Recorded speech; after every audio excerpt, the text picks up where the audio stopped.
नमस्कार, सुमन्स किचनमध्ये आपलं स्वागत आहे। आज आपण 1 किलोच्या प्रमाणामध्ये कोंबडी वडे भाजणी कशी बनवायची ते बघणार आहे। तर त्यासाठी काय काय साहित्य घेतलेलं आहे ते बघूया। तर इथे मी 500 ग्रॅम म्हणजे अर्धा किलो तांदूळ घेतलेला आहे। आता तुम्ही कोणताही तांदूळ घेऊ शकता। त्यानंतर इथे 250 ग्रॅम ज्वारी घेतलेली आहे। त्यानंतर इथे 50 ग्रॅम धणे, 100 ग्रॅम गहू, 100 ग्रॅम चना डाळ, 10 ग्रॅम बडीशोप, 10 ग्रॅम मिरी, 10 ग्रॅम लवंग आणि 5 ग्रॅम इथे मेथी घेतलेली आहे। आता तांदूळ, ज्वारी, गहू आणि डाळ हे ओल्या कपड्याने ओला कपडा करून घट्ट पिळून घ्यायचा आणि त्याने स्वच्छ असे हे पुसून घ्यायचं। इथे मी पुसून घेतलेलं आहे। त्यामुळे काय होतं की धान्य किडू नये म्हणून जी पावडर लावलेली असते किंवा धूळ वगैरे असते ती सर्व निघून जाते आणि स्वच्छ असे आपले हे तांदूळ, ज्वारी, गहू आणि डाळ व्यवस्थित होतात। तुम्ही सुद्धा धुवून पण घेऊ शकता, पण त्यामध्ये आपला जास्त वेळ जातो। त्यामुळे कपड्याने पुसून घेतलेलं कधीही चांगलं। तर चला आता आपण सुरुवात करूया।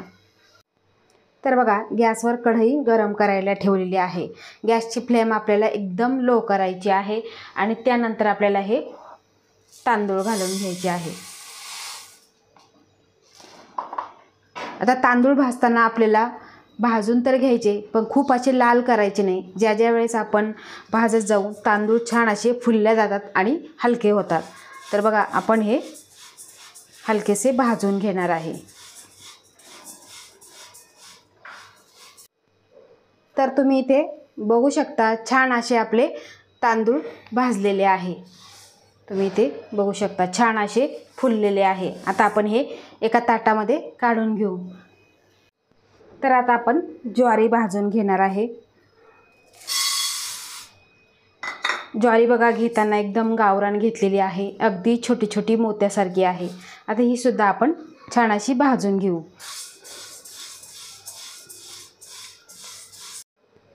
तर ज्वारी सुद्धा छान भाजलेली आहे। आता आपण ती काढून घेऊ आणि ज्या ताटामध्ये आपण तांदूळ काढले त्याच ताटामध्ये आपण ज्वारी काढायची आहे। आता यामध्येच घालणार आहे आपण गहू।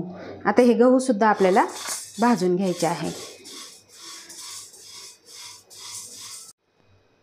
तर बघा, गहू सुद्धा छान असे भाजलेले आहे। आता आपण ते काढून घेऊ। आता त्यानंतर आपल्याला डाळ भाजून घ्यायची आहे। हलकेसे डाग पडेपर्यंत आपल्याला भाजून घ्यायची आहे। तर डाळ सुद्धा आपली भाजून झालेली आहे। डाळ आपण काढून घेऊ। आता त्यानंतर आपल्याला यामध्ये घालायचे आहे धणे। आता हे धणे खमंग असे आपल्याला भाजून घ्यायचे आहे। धणे सुद्धा खूप छान भाजलेले आहे आणि खमंग असा वास सुटलाय। आता यामध्येच घालायचे आहे आपल्याला बडीशोप, त्यानंतर मिरी, लवंग हे सुद्धा यामध्ये आपल्याला भाजून घ्यायचं आहे।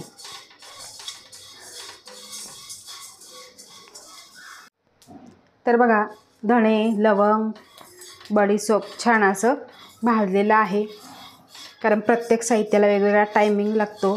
आता यामध्ये आपल्याला गॅस बंद करायचा आणि त्यानंतर यामध्ये आपल्याला घालायचे आहे मेथी दाणे। फक्त गरम करून घ्यायचे आहे। आता गॅस बंद केलेला आहे।